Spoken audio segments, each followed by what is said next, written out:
in Tennessee a long time ago, and it ends up in North Carolina. You see, my wife loves rocks. I mean, absolutely loves them. She was an anthropology major at the University of Tennessee, and her minor was geology. And when she was in class, the geology class would take a field trip up to Clinch Mountain, and that's in Tennessee. And up on Clinch Mountain, you can find fossils on the side of the road. You can just stop and pick them up. And there's a great little restaurant up there. And behind the little restaurant up on Clinch Mountain, there's a slab of football-sized trilobite trace fossils, and they just hang up over the top of the back there. They'll let you go see it if you ask them. So anyway, part of the tradition of the students who would go up there and dig around for fossils and such was they would eat vinegar pie at this restaurant. So years later, when she was taking me around and showing me the rocks up there and the fossils and such, afterwards we decided to stop and we would also try out the restaurant. And she said, well, you have to order the vinegar pie. And so cautiously I did, and then the waitress turned to her and said, what would you like? And she said, I'll have the peanut butter pie. So I asked her, why didn't you get the vinegar pie? And she said, no thanks, I've already had some. So in honor of my wife's love of rocks, she even named her Etsy site Mineralogy, or the slogan for it is Rock Your World. Over in western North Carolina, there's a town called Franklin, North Carolina, and it has a museum that is devoted to rocks and gems and minerals and such. So that's where we went.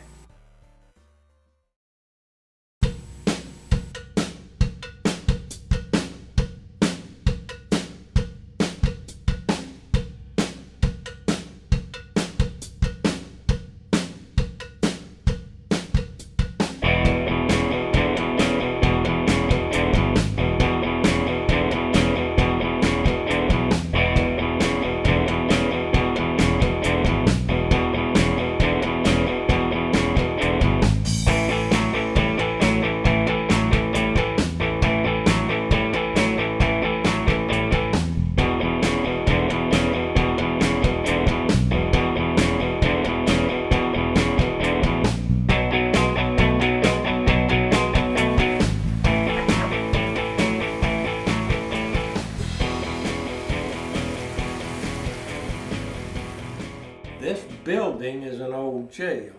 It's the Macon County Jail, or was from 1850 till 1972. It's the second building on this site. The first was a jail built 1822, which burned to the ground, and the foundations of that building were used for the second building built in 1850. And it served as the county jail until late 72. Sat empty for a couple of years, during which it was essentially trashed by the community.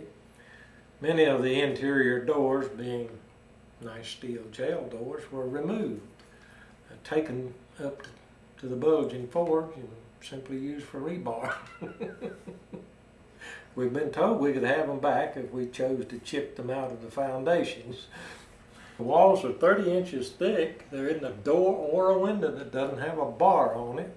So the building has its own unique charms. In 74, the Gem and Mineral Society of Franklin, which is just a local rock club, asked the county for permission to use the building and leased it from the county, who still owns it, and converted it into this museum. This is corundum. This was the start of the mining industry in this county, if you exclude mica and kaolin. Corundum is the second hardest mineral known. It's the only thing harder is a diamond. So it had wide applications for cutting, grinding, polishing. And ruby and sapphire are simply color variants of corundum. So having found corundum, they went looking for the good stuff, and they found it.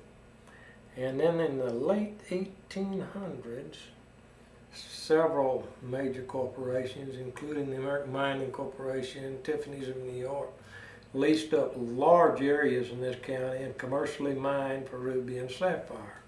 It was a project that never really got off the ground.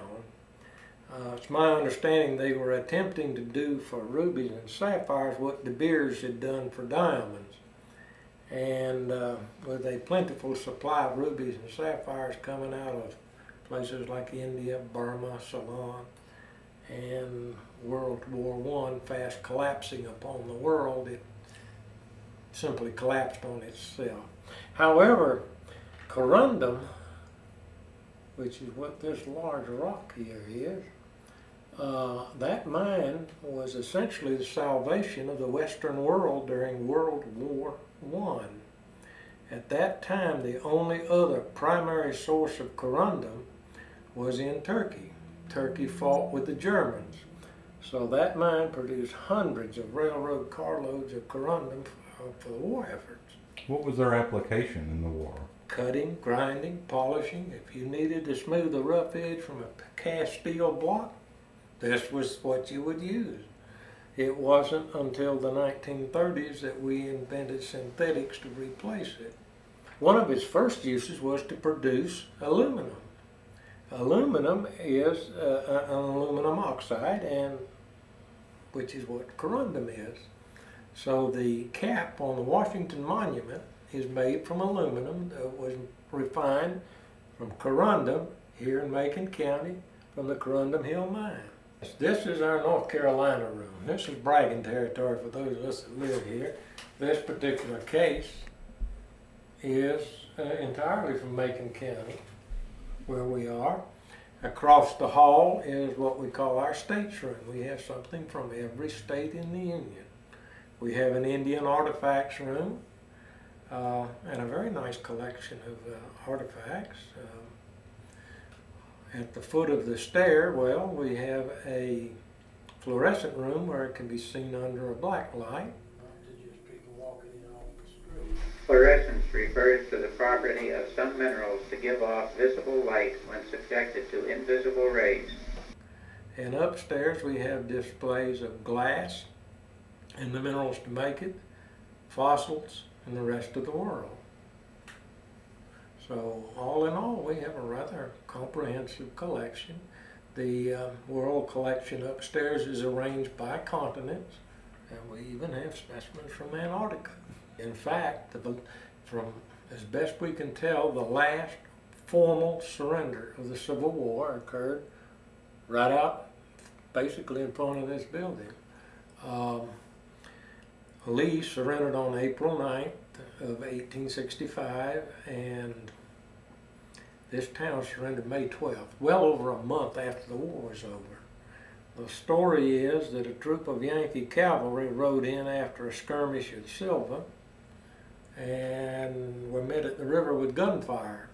And when the local boys were told the war was over and that they had lost, they thought it was a ruse, and somewhat of a Mexican standoff ensued till they could be convinced that they had in fact lost the war. So they had one of those formal surrender ceremonies where they laid down their weapons and all that. So we have a place in history. There are no paid staff. The museum itself is an outreach of the Gem and Mineral Society of Franklin, which is simply a club full of rockhounds. And it's our way of giving back to our community and developing an interest in others. And so if there's anyone at this museum, and we're open Monday through Friday from 12 to 4, and on Saturdays from 11 to 3, as a volunteer.